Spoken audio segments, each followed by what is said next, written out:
हरे Krishna Bhagavad Gita chapter 5 श्लोक 4 श्री भगवान उवाच सांख्य योगो पृथक् बालः प्रवदन्ति न पंडितः एकमप्यास्थितः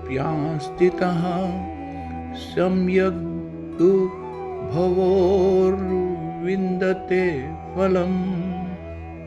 श्री कृष्ण भगवान इस श्लोक में समझा रहे हैं कि अज्ञानी ही अर्थात जिसके पास ज्ञान नहीं है, लेस इंटेलिजेंट, कर्म योग को भौतिक जगत के विश्लेषणात्मक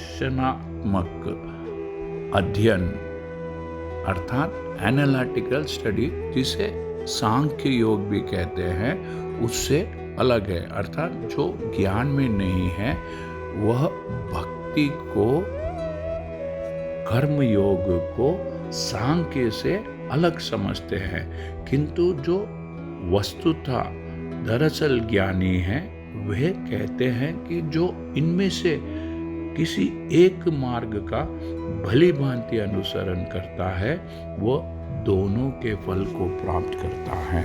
Lord Krishna explains that only the ignorant speak of karma yoga and devotional service as being different from the analytical study of the material world, that is Sankhya. Those who are actually learned say that he who applies himself well to one of these two paths achieve the results of both. भौतिक जगत के विश्लेषणात्मक अध्ययन सांख्य का उद्देश्य आत्मा को प्राप्त करना है। The aim of the analytical study, that is, after analyzing the facts of the material world, is to find the soul of existence.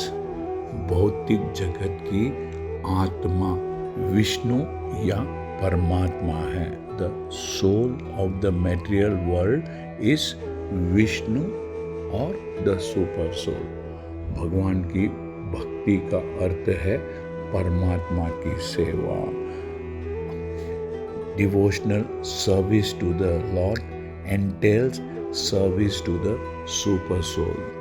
एक विधि से वृक्ष की जड़ खोजी जाती है और दूसरे विधि से उसको सींचा जाता है।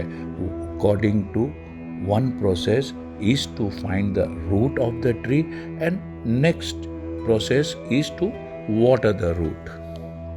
सांख्य दर्शन का वास्तविक छात्र जगत के मूल अर्थात विष्णु को ढूंढता है और फिर पूर्ण ज्ञान समेत अपने को भगवान की सेवा में लगा देता है। The real student of Sankhya philosophy finds the root of the material world, Vishnu, and then in perfect knowledge engages himself in the services of the Lord. अतः मूलतः ओरिजिनली इन दोनों में कोई भेद नहीं है, इन दोनों में कोई डिफरेंस नहीं है, क्योंकि दोनों का उद्देश्य, दोनों का मिशन विष्णु की प्राप्ति है।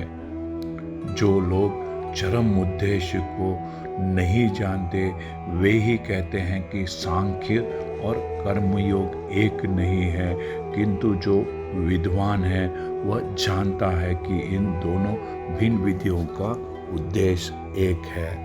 Those who do not know the ultimate end say that the purposes of Sankhya and Karma Yoga are not the same, but one who is learned knows the unifying aim is in these different processes, one to find the final destination, that is Vishnu. हरे कृष्णा। यदि आपको यह channel पसंद आया है तो subscribe दबाकर subscribe कीजिए और इस चैनल को लाइक कीजिए। Thank you. हरे कृष्णा।